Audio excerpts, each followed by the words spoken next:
Welcome to the end of day review for Wednesday, the 14th of February 2024.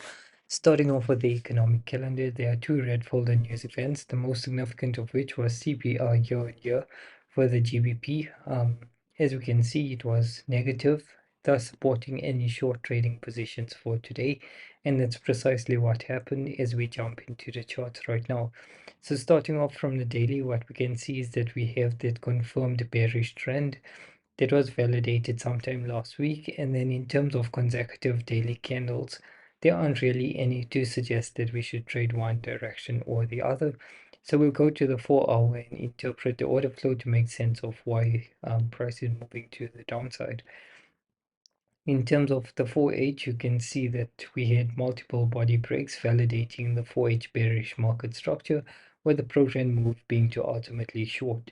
Yesterday, we reached this pro-trend extreme, and the reason why I used this entire candle is because it's not just because it incorporates a worm, it's also because it's the last candle that hit the highest point prior to this big push down. This, I believe, was CPI news, or actually NFP last week, which pushed all the way down. And now yesterday, I think it was the Tuesday, we actually reached into this level, and that had a number of consequences for the order flow for this week. Essentially, sometime last week, we validated the pullback phase, which is this leg that you're seeing right here, and that enabled us to trade counter trend longs.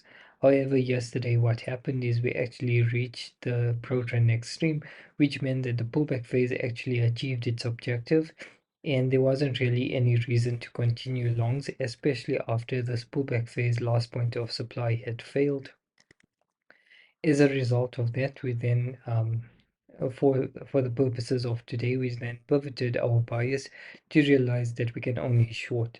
The protein primary leg was validated yesterday as well, and that essentially meant that coming into today, we were only looking for shorts. However, there was one significant news event, being GBP CPI, that we had to wait for before putting on any trade positions. As you can see, our intended high time frame narrative play to short actually worked out. However, because of the significance of the news, the big push down didn't really enable us to get any valid entries.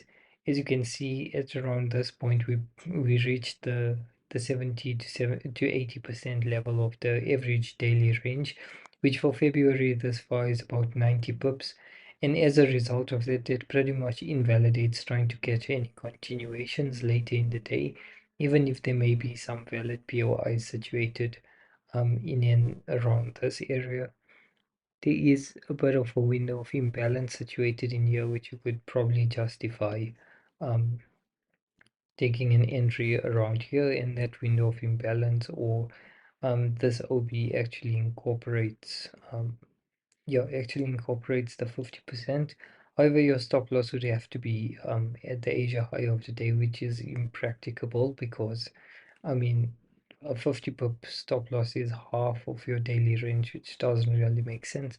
So for that reason, I decided that once the London session essentially reached the 70% level, and I knew that I could only short for the entire day, it didn't really make sense to try and force any entries with a low risk reward. So I pretty much ended my trading day right around noon today, and that's perfectly fine. There's no need to force anything. That's pretty much the end of day review, quite a simple one. The market direction was quite easy to pick out, and the news just solidified that direction. Other than that, I hope you had a good trading day, and we'll chat again tomorrow.